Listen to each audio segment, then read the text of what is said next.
Sayyidina Hasan bin Thabit radhiyallahu taala anhu wa ardhah, di dalam bait-bait syairnya beliau menyatakan, wa dhammal ilahu ismahu ila ismihi idza qala fil khamsil muadzinu asyhadu.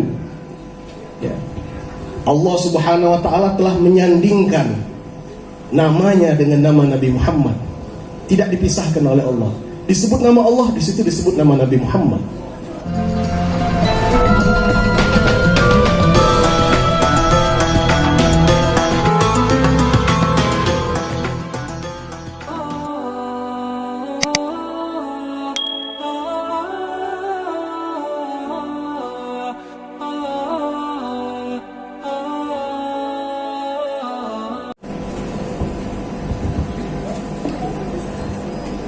Assalamualaikum warahmatullahi wabarakatuh.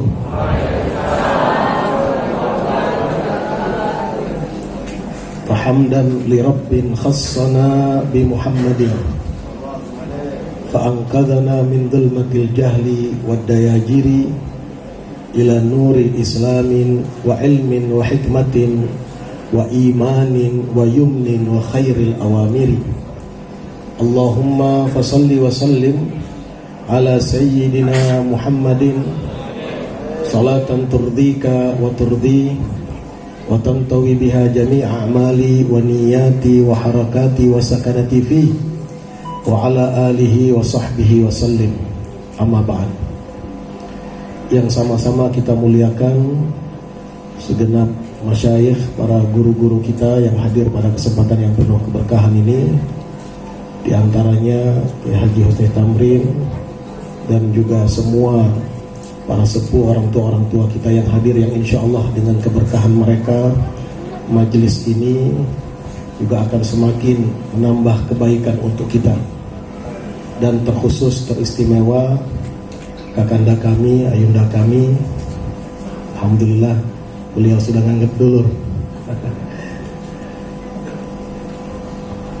ketua majelis yang penuh keberkahan ini, Ayunda Dr. Hajjah Iza Zain Syukri, yang mudah-mudahan limpahan keberkahan ilmu yang ada pada ayahanda beliau juga diwarisi oleh beliau dan juga anak-anak beliau dan juga cucu-cucu beliau, insyaallah. Amin ya rabbal alamin. Para jamaah sekalian, Bapak Ibu yang dirahmati oleh Allah Subhanahu wa taala, kalau yang akan saya sampaikan ini adalah hikmah dari perayaan Maulid, saya rasa sudah selesai, sudah cukup, sudah lengkap kita Maulid ini. Ya, tidak perlu lagi dijuk ceramah. Ya.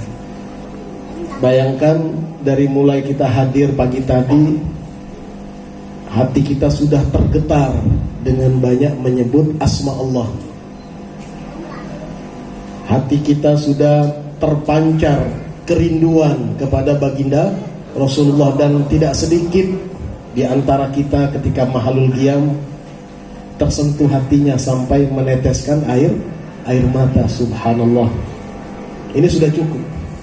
Dan tidak hanya sekedar berurai air mata, tidak hanya sekedar bertambah kerinduan kepada sang baginda, kita juga tunjukkan, ekspresikan kecintaan kita, kerinduan kita dengan mengamalkan salah satu dari tuntunan beliau, yaitu ikut peduli dengan apa yang sedang dilakukan oleh saudara kita Ustaz Abdurrahman, ya, dengan menyisihkan sebagian dari harta kita untuk awal ini, insya Allah. Dan saya yakin nanti pulang ke rumah, mungkin nanti nomor Ustaz Abdurrahman dicatat, ada rezeki, kita siap untuk kemudian membantu beliau. Karena kalau bukan kita sesama umat Islam, dulur-dulur ini siapa lagi? Ya. Dan ini adalah bentuk tiada lain rasa cinta kita kepada Rasulullah Sallallahu Alaihi Wasallam. Ya. Kalau yang bukan membela, kalau bukan yang berjuang, kalau bukan yang berkorban untuk beliau adalah umatnya, maka siapa lagi? Ya. Apa perlu kita harus ya, melihat para malaikat turun dari langit membela Nabi Muhammad, bisa saja ya. Bahkan di dalam peperangan Badar, malaikat itu Allah turunkan dan Allah instruksikan untuk turut membantu Nabi Muhammad. Dan para malaikat menyatakan, kami tidak pernah di dalam peperangan sepanjang masa turut serta dan ikut perang. Ada para malaikat itu kalau terjadi peperangan jihad, mereka menyaksikan. Tapi kalau dalam perang Badar, mereka langsung turun. Mereka langsung ikut serta berjihad bersama para sahabat. Sehingga digambarkan ada satu sahabat yang kecil, pendek, berhadapan dengan musuh yang berbadan besar. Ya, kalau dalam hitung-hitungan fisik, nggak mungkin ini sahabat yang kecil ini mampu mengalahkan lawan yang besar ini. Tapi subhanallah, karena keikutsertaan malaikat, baru sahabat ini akan mengayunkan pedangnya, kepala orang itu sudah jatuh duluan. Ini peran malaikat. Ya. Maka ketika Nabi Muhammad berjumpa dengan malaikat Jibril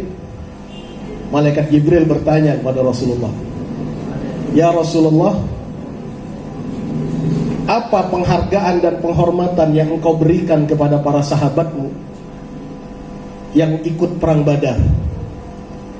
Maka dijawab oleh Rasulullah SAW, "Mereka adalah sebaik-baiknya sahabat kami, sebaik-baiknya umat Islam, karena mereka adalah orang yang ikut di dalam peperangan Badar." Maka para malaikat mengatakan, begitu juga kami. Malaikat yang paling afdal, yang paling utama adalah malaikat yang diterjunkan ikut di dalam peperangan Badar. Subhanallah ya. Jadi kalau kita lihat ada peluang, kesempatan untuk bela agama, untuk membantu agama kita, membantu syariat Nabi Muhammad, ini sebenarnya kehormatan bagi kita, bukan sebagai bentuk bahwa kita berjasa terhadap agama. La wallah, tidak ya. Karena apa yang kita lakukan tidak ada apa-apanya dibandingkan jasa Nabi Muhammad sallallahu alaihi wasallam. Kalau kita baca di tema atau di harapan yang terpampang di depan kita, "Duhai baginda, izinkan kami merinduimu." Karena memang kadang-kadang kerinduan itu hilang dari hati kita karena keruhnya urusan dunia. Tapi pastikan Rasulullah tidak pernah menghentikan rindunya kepada kita. Bahkan beliau pernah bersumpah, pernah menyatakan di hadapan para sahabat, "Wa syauqa ila ikhwani." Sungguh aku sangat rindu kepada saudara-saudaraku. "Alasna ikhwanaka ya Rasulullah?" Para sahabat bertanya, "Bukankah kami ini saudaramu wahai Rasulullah? Kenapa engkau merindukan kami padahal kami ada di depan matamu?" Maka dijawab oleh Rasulullah, "Bal antum ashabi." Kalian bukan saudara yang aku maksud. Kalian bukan saudara yang aku rindukan, karena kalian di depan mataku, kata Rasulullah SAW. "Bal antum ashabi." Kalian adalah sahabatku, pangkat kalian adalah sahabatku. Tapi yang dimaksud dengan ikhwani, saudaraku, itu adalah unasun ya'tuna min ba'di. Mereka adalah orang-orang yang datang setelahku. Setelah aku wafat, mereka muncul. Setelah aku wafat, mereka lahir. Amanubi, mereka beriman kepadaku. Walam yarauni, dan mereka tidak pernah melihatku. Mereka beriman dan mereka tidak pernah melihatku. Oh, ini luar biasa sekali, istimewa, nikmat dari Allah Subhanahu wa ta'ala. Kita belum pernah melihat, menatap wajah Nabi Muhammad, tapi di dalam hati kita Allah anugerahkan nikmat iman. Oh, ini luar biasa sekali ya. Berapa banyak orang hidup pada zaman Nabi Muhammad, menatap wajah Nabi Muhammad, melihat Nabi Muhammad, tapi tidak ada iman di dalam hatinya ya. Nikmat atau tidak ini? Nikmat dari Allah, anugerah dari Allah. Fahamdan li rabbin khassana bi Muhammadin. Sungguh puji syukur kepada Allah yang telah mengistimewakan kita dengan keimanan kepada Nabi Muhammad sallallahu alaihi wa alihi wasallam. Fa ankadana min dhulmatil jahli wad dayajiri, karena ialah yang telah menyelamatkan kita dari jurang kegelapan, dari jurang kesesatan, menuju cahaya Islam, menuju cahaya iman, menuju cahaya kebahagiaan dan keberuntungan dunia dan akhirat. Alhamdulillah. Maka sekali lagi, bentuk pembelaan kita kepada Rasulullah tiada lain adalah terus membela syariat beliau, terus membantu perjuangan beliau, terus menegakkan dan juga mencurahkan apa yang kita mampu demi tegaknya ajaran dan tuntunan beliau. Masjid-masjid, rumah tahfiz, pesantren-pesantren, ini adalah cikal bakal di mana dari situlah akan lahir pejuang-pejuang Islam. Yang kalau mereka nantinya berjuang di jalan Allah, kita yang membantu dapat kemuliaan, dapat kehormatan untuk mendapat bagian dari pahalanya. Ya. Karena itulah Rasul sallallahu alaihi wasallam menyatakan dalam hadisnya, orang yang terbaik itu, kata Rasul sallallahu alaihi wasallam, muallimin nas al khair, adalah orang yang selalu mengajarkan kebaikan kepada orang lain. Itu adalah orang yang terbaik. Ya. Khairun nas anfa'uhum linnas. Orang yang paling baik di antara kalian adalah orang yang paling baik, yang paling banyak memberi manfaat terhadap sesama. Berkata Imam Sahibur Ratib Al-Habib Abdullah bin Alawi Al-Haddad, beliau menyatakan ya, bahwasanya manfaat terbesar yang diberikan oleh seseorang, ya, diberikan seseorang di dalam hidupnya adalah ketika dia mengajar kebaikan kepada orang lain. Betul bahwa harta manfaat, betul bahwa jabatan manfaat, bisa bantu orang lain, tetapi yang lebih manfaat lagi adalah ketika kita memiliki ilmu dan ilmu tersebut kita sampaikan kepada orang lain. Maka ketika kita membantu orang-orang yang seperti ini, yang sedang memproses kebaikan-kebaikan ini, maka kita akan dapat bagian dari kebaikan tersebut, insyaallah. Amin ya rabbal alamin. Bapak Ibu, para jamaah yang dirahmati oleh Allah Subhanahu wa taala, saya hanya sedikit akan menambahkan tentang kemuliaan Rasul sallallahu alaihi wasallam yang tentunya harus menjadi perhatian kita, karena memang saat ini belakangan ini terjadi tindakan pelecehan terhadap kemuliaan Rasul sallallahu alaihi wasallam, ya, dengan karikatur yang dimunculkan oleh mereka-mereka yang memang sudah tidak tahan lagi melihat betapa Islam berkembang pesat, ya. Jadi mereka semakin terbakar. Jadi segala macam cara mereka coba akan lakukan. Yuriduna an yudfi'u nurallah bi afwahihim. Mereka mencoba untuk memadamkan cahaya Allah. Cahaya siapa yang dia mau padamkan? Ya. Api Majusi saja yang menyala ribuan tahun, dengan kelahiran Rasulullah justru padam. Ini dia mau coba padamkan cahayanya Allah, yang nisbahnya kepada Allah, pencipta langit dan bumi, alam semesta. Mereka coba padamkan, mereka coba berhadapan dengan Allah. Ketahuilah ketika mereka mencoba melecehkan Nabi Muhammad, mencoba untuk menjatuhkan harkat dan martabat Nabi Muhammad, mereka sedang tidak berhadapan dengan Nabi Muhammad, mereka berhadapan dengan pencipta Nabi Muhammad yang berfirman di dalam Al-Quran, wa rafa'na laka dzikrak. Allah sudah putuskan, sudah keluar keputusan dan tidak ada yang bisa mengganggu-gugat, tidak ada yang bisa naik banding. Allah sudah putuskan, wa rafa'na laka dzikrak, kami muliakan namamu, sebutanmu, wahai kekasihku Muhammad. Selesai. Maka apapun upaya, apapun cara yang dilakukan oleh siapapun dia, penguasa dunia sekalipun, yang berupaya untuk mendiskreditkan Nabi Muhammad, membunuh karakter Nabi Muhammad, melecehkan Nabi Muhammad, maka dia yang akan hancur, maka dia yang akan binasa, karena dia berhadapan dengan Allah Subhanahu wa taala. Sayyidina Hasan bin Thabit radhiyallahu taala anhu wa ardhah, di dalam bait-bait syairnya beliau menyatakan, wa dhammal ilahu ismahu ila ismihi idza qala fil khamsil muadzinu ashhadu. Ya. Allah Subhanahu wa taala telah menyandingkan namanya dengan nama Nabi Muhammad, tidak dipisahkan oleh Allah. Disebut nama Allah, di situ disebut nama Nabi Muhammad. Ya, contoh yang paling gampang kita lihat dalam sehari semalam, kita dengar kumandang adzan. Ketika muadzin menyerukan asyhadu alla ilaha illallah, apa selanjutnya? Asyhadu anna Muhammadar Rasulullah. Kalau ada orang adzan asyhadu alla ilaha illallah, dia selesai, turun ke dia, jangan adzan lagi. Ya, tidak sah adzannya. Begitu juga di dalam sholat kita. Ketika kita mengatakan asyhadu an la ilaha illallah wa asyhadu anna muhammadar rasulullah, tidak sah kesaksian tauhid kita bahwasanya tidak ada Tuhan yang patut disembah, yang patut ditakuti kecuali hanya Allah, kecuali satu paket bahwa kita juga mengakui Nabi Muhammad adalah utusan Allah Subhanahu wa taala. Ya. Ini dua hal yang tidak bisa, dan ini menunjukkan kemuliaan yang ada pada diri Rasul sallallahu alaihi wasallam. Dan kita juga saksikan di dalam salat kita 5 waktu itu. Di dalam salat kita, mulai kita dari awal takbir Allahu Akbar, itu mulai kita interaksi dengan Allah. Semuanya dari takbir, ikrar kita inna sholati wa nusuki wa mahyaya wa mamati lillahi rabbil alamin, kemudian baca Fatihah, baca tasbih, ya, baca takbir, baca doa, semuanya langsung antara kita dengan Allah, tanpa ada wasitah, tanpa ada penyelah.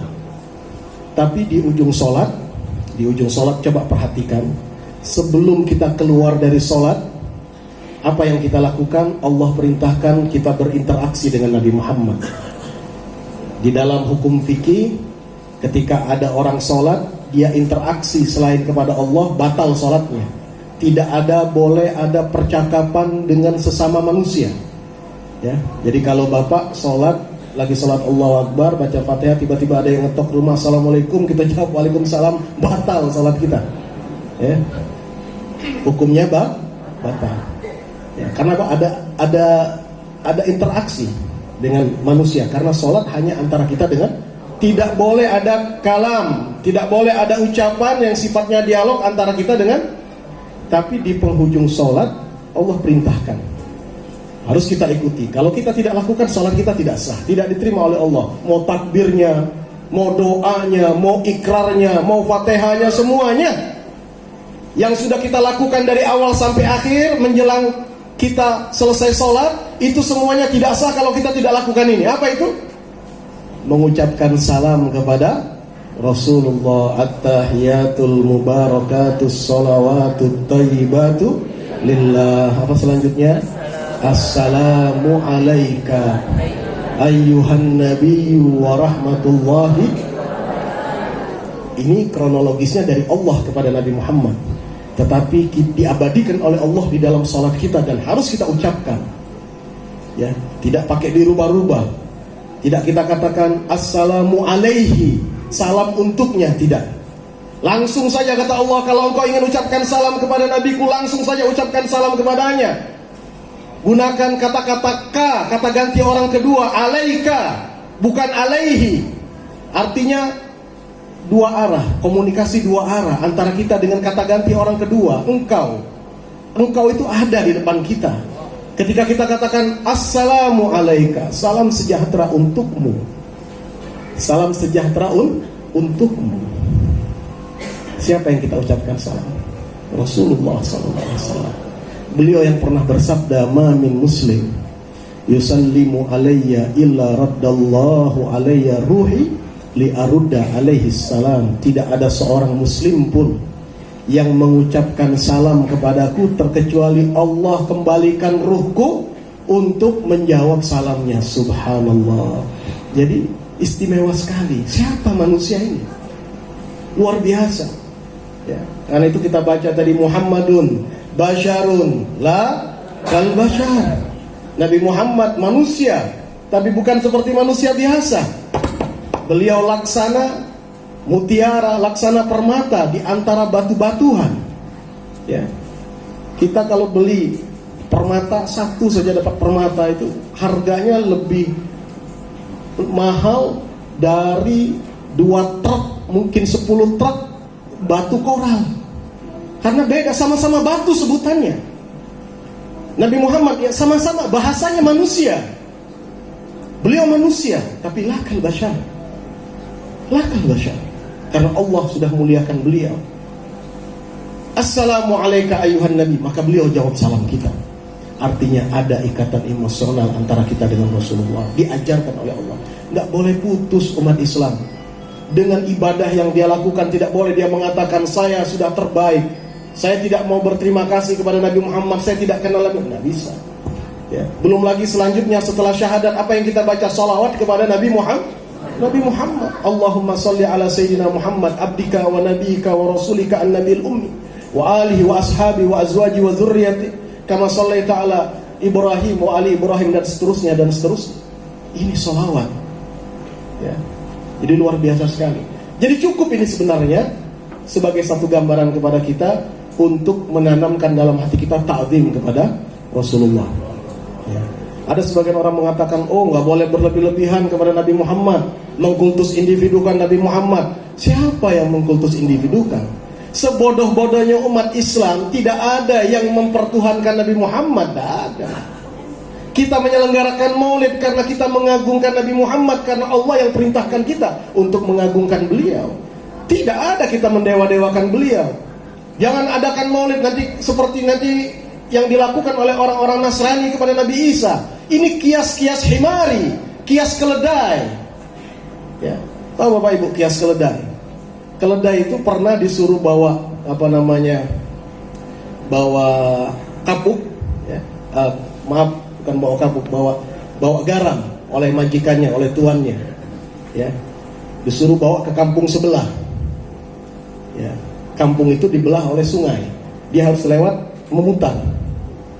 Karena keledai malas, ya lewatin aja jalur sungai ini. Ya. Beban yang dia bawa tadi berat, garam, tapi ketika lewat sungai, naik sungai garamnya meleleh. Maka apa yang terjadi ketika dia naik apa? Ringan bebannya. Wah, bagus juga nih, dia bilang begitu. Maka yang ada di otak dia, kalau mau ringan beban berat, jalannya lewat sungai, nggak perlu jauh-jauh melingkar. Ya. Sehari begitu, 2 kali begitu. Berdasarkan uji coba nih kata dia. Ini keledai begitu. Setiap lewat sini, lewat sungai, beban saya jadi ringan. Satu saat dibebankan oleh majikannya kapuk, kapas. Ya. Enteng, udah enteng, ringan. Tapi kepengen ringan lagi dia. Ya, kepengen ringan lagi. Apa yang dia lakukan? Lewat lagi dia sungai. Ya, kalau juga kita mau Palembang, teklebu. Tidak muncul lagi dia ke sungai sebelah. Nah ini yang saya maksud dengan kias himari. Kias yang nggak cocok, cara berpikirnya nggak selaras, patokannya nggak jelas. Kita umat Islam mengagungkan Nabi Muhammad, tidak mungkin kita mempertuhankan Nabi Muhammad. Kita tahu Nabi Muhammad Abdullah subhanalladzi asra bi abdihi, jelas. Syahadat kita asyhadu alla ilaha illallah wa asyhadu anna Muhammadan abduhu wa rasuluh. Ya. Maka famablaghul ilmi fihi annahu basyarun. Kata Imam Busiri dalam murdahnya, maka puncak pengetahuan kita tentang Nabi Muhammad, kemuliaan yang ada pada beliau, keistimewaan yang ada pada beliau, tetap mendudukkan posisi bahwa beliau adalah basyarun, manusia, hamba Allah. Itu akidah kita, itu keyakinan kita. Maka silakan kita puji beliau, kita muliakan beliau, kita bersuka cita dengan beliau, dengan kelahiran beliau. Tidak problem, tidak ada masalah, karena tidak ada sedikit pun di hati kita umat Islam mempertuhankan Nabi Muhammad SAW. Hanya orang-orang yang memang di dalam hatinya ada dengki, di dalam hatinya ada iri, di dalam hatinya ada bibit-bibit sifat-sifat, karakter-karakter orang Yahudi, itu yang tidak senang kalau lihat umat Islam ya, senang dengan kelahiran Nabi Muhammad ya. Karena itu insya Allah kita optimis ini ya. Kalau sebulan ini umat Islam semuanya senang dengan kelahiran Nabi Muhammad, orang kalau senang itu imunnya jadi bagus, insya Allah nggak kena COVID ya. Tapi kalau dia lihat maulid suntuk, lihat maulid dia ngerengut, lihat maulid dia alergi, lihat maulid ya matanya melotot, bid'ah. Ah ini tanda nih ya, tanda nih, artinya nggak senang ya. Orang memuji Rasulullah dia nggak senang, orang memuliakan Rasulullah dia tidak senang. Dicari segala macam dalil. Yang tahu dalil emang ente doang. Emang ulama kita nggak tahu dalil ya. Banyakan mana hafal hadisnya, banyakan mana hafal Qur'annya, kuat hafal Qur'annya ya. Itu bukan hanya satu dua ulama-ulama kita yang menganjurkan untuk membaca maulid. Dicari cara nih sekarang.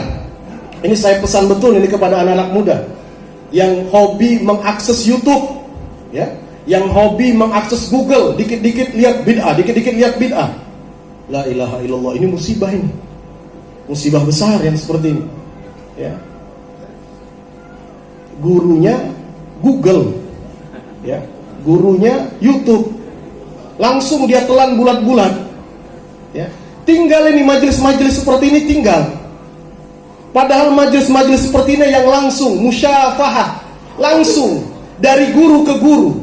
Seperti tadi yang sudah disampaikan oleh beliau, ya, bahwa Abah langsung menerima dari gurunya sampai kepada Rasulullah. Dengan kita berjabatan tangan dengan beliau, dengan kita menatap beliau, maka bersambung jabatan tangan kita dengan jabatan tangan beliau ke gurunya sampai kepada Rasulullah.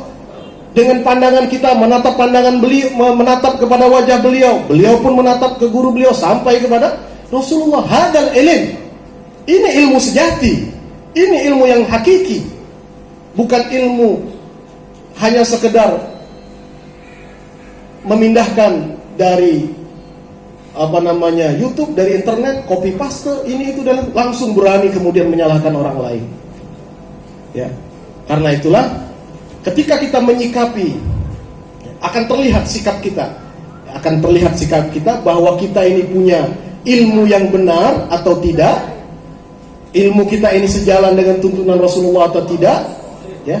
Ketika terjadi peristiwa-peristiwa di dalam hidup kita, seperti tadi yang sudah disampaikan oleh Ustaz Abdurrahman, ya, semangat luar biasa, ya. Kalau sekarang ini kan banyak nih remaja-remaja yang semangat, kalau diajak berjihad, wah, dia paling depan. Padahal kadang-kadang sholat pun tidak dia. Kadang-kadang dia durhaka kepada kedua orang tuanya. Kadang-kadang masalah wudhu pun dia tidak paham, ya. Hanya mengandalkan semangat saja seperti pengalaman yang disampaikan oleh beliau tadi. Nah, yang seperti inilah yang akhirnya menjadi bumerang bagi umat Islam. Kenapa? Ya, masanya berat saya menyebutkan namanya itu, tapi apabila harus dijelaskan. Presiden Prancis itu sampai mengatakan bahwa ini hak kebebasan yang dilakukan di negara dia, ya, untuk mencegah supaya tindakan ekstremis ini, ya, berhenti. Karena yang dia maksud adalah Islam ekstremis. Dia tidak mengeneralisir, ya.